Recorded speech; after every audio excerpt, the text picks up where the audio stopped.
अस्सलामुअलैकुम। मेरा नाम जी कैसर रियाज। ए वीडियो वेखो फिर उस तो अगे गल होगी। पटवारी ਨੂੰ ਮੈਂ ਕੀ ਕਹਾਂ ਹੁਣ ਰੋਜ਼ੇ ਮੈਸ਼ਰੇ ਦਾ ਮੈਂ ਗਿਰੇਬਾਨ ਫੜ ਕੇ ਕਹਾਂਗਾ। ਇੱਕ ਕਲਮ ਚਲਾਉਂਦਾ ਸੀ, ਇਹਦਾ ਪ੍ਰੋਟੋਕੋਲ ਨਹੀਂ ਸੀ ਮਾਨ।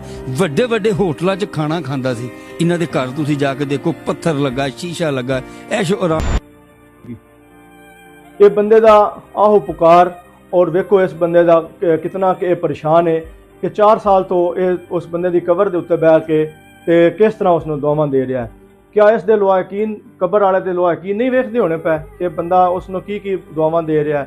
और पूरी मीडिया दे उत्ते उसने कितना वेखो कि जोर शोर मचा दिता है। जेड़े साडे उहदेदारान ने उन्हां अगे दी अपील है कि खुदा रा मेहरबानी करो कि इस तरह गैर जड़ा ना तरीका इस्तेमाल ना करो कि जड़ा बंदा भी तुसी तुहाडे फौत होने तो बाद तुहाडे कबर ते जाके ते ओह तुहानूं इस तरीके नाल दुआवां पहुँचावे। तुहाडे उस तो बाद भी लोआ यकीन और तुसी आप या अल्लाह पाक जड़ा ना तुहानूं की उत्ते सज़ा और जज़ा या किस तरीके मूँह नाल तुसी अल्लाह पाक दे सामने होवोगे। जेड़े उहदेदारान ने ओह गरीब आवाम तुहानूं टैक्स दिंदी है और इन्हां टैक्सां दी ही तुसां तनखावां जांदियां ने और इस वास्ते नहीं दिंदी है गरीब आवाम टैक्स कि तुहानूं अगर कोई तुहाडे कोल चला जावे और उन्हां दा नाल यही सलूक होवे।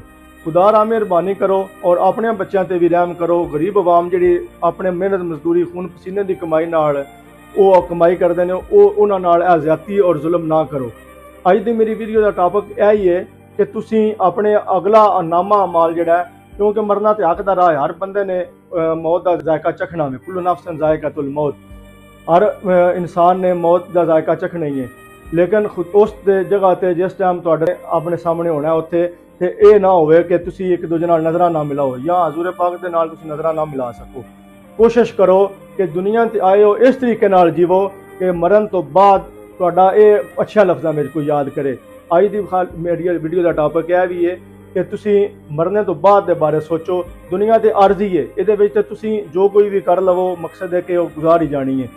ज़्यादा पैसे होण तां भी, जे कम पैसे होण ते तां भी कोशिश यह करो कि जितने भी उहदेदारान ने या जिस शोबे दे विच भी ने, डॉक्टर ने, थानेदार ने, दूसरे उहदेदारान ने, मैं सारे का नाम तो नहीं लै सकदा, जो इदारे ने उन्हां विच जेहड़े भी बैठे ने कोशिश करन कि कोई भी गरीब आदमी आवे, अमीर आवे तो उसकी अच्छे तरीके नाल तुसी उसकी गल सुनो और अच्छे तरीके नाल हैंडल करो, क्योंकि अगले आगे दे विच अल्लाह पाक तुहानूं सवाब होवे इस चीज़ का और इस दुनिया से भी इबादत होवे और अगे जाके भी इस चीज़ का तुहानूं इस चीज़ का अजर मिले। मेहरबानी, शुक्रिया।